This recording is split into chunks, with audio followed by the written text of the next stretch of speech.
Finance వేధింపులు తట్టుకోలేక ఓ యువకుడు ఆత్మహత్య చేసుకున్న సంఘటన అందరినీ కంటతడి పెట్టిస్తుంది. సొంతింటి కలను నిజం చేసుకోవటానికి సిద్దిపేటలో ఉన్న చోళా ఫైనాన్స్ నుంచి హౌసింగ్ లోన్ తీసుకున్నాడు మల్లేశం అనే యువకుడు.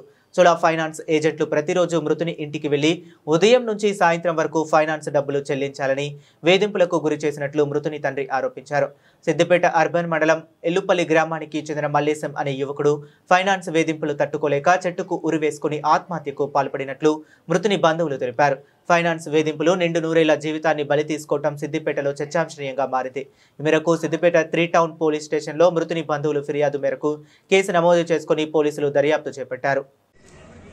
చనిపోయిన మల్లేశం కారకులు సోలో ఫైనాన్స్ హోమ్ లోన్ వచ్చి నానా రకాలుగా టార్చర్ చేయడం జరిగింది. ఇప్పటి వరకు ఒక సగం కట్టడం జరిగింది. ఒక్క 2 ఈఎంఐలు కట్టకపోవడం వల్ల గత వారం రోజుల నుంచి పొద్దున 6 గంటల నుండి రాత్రి 11 గంటల వరకు కూడా నానా రకాలుగా ఇబ్బంది పెట్టి మా అంబేద్కర్ సంఘం తరఫున కూడా చెప్పడం జరిగింది. వాళ్ళకి తను కట్టే ఈఎంఐలు మేము కట్టిపిస్తాము, దయచేసి వాళ్ళని నానా రకాలుగా టార్చర్ పెట్టకండి, మేము కట్టిపించే బాధ్యత మాది అని చెప్పడం జరిగింది. అయినా కూడా వాళ్ళు ఆ టార్చర్ అనేది చేయడం బంద్ చేయకుండా చాలా రకాలుగా ఇబ్బంది పెట్టి తను చనిపోవడానికి కారణం ఈరోజు హోమ్ లోన్స్ ఇచ్చిన ఫైనాన్స్ వారే.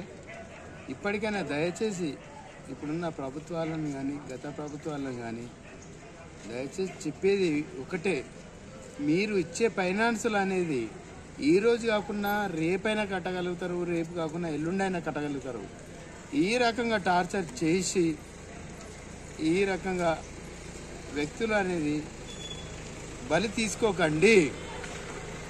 దయచేసి మేము కోరుకునేది ఒకటే, మేము ఈరోజు మట్టు కూడా మేము అన్ని రకాలుగా చెప్పడం జరిగింది. ఇప్పుడైనా దయచేసి మానండి. పైసలు అనేది ఈరోజు ఉంటాయి, రేపు పొద్దున వెళుతాయి. ఈరోజు కాకుంటే వచ్చే నెల కడతారు ఈఎంఐలు. అది ఏం ఫైనాన్స్? అది సోలో ఫైనాన్స్ అనేది నానా రకాలుగా పొద్దున 6 గంటల నుండి రాత్రి 12 గంటల వరకు కూడా వచ్చి ఇంటి దగ్గర ఇబ్బందులు పెట్టడం వల్ల ఈరోజు ఐరేని మల్లేశం చనిపోవడానికి కారణం వారే బాధ్యులు.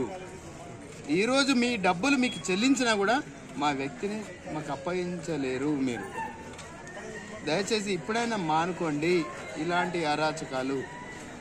ఈరోజు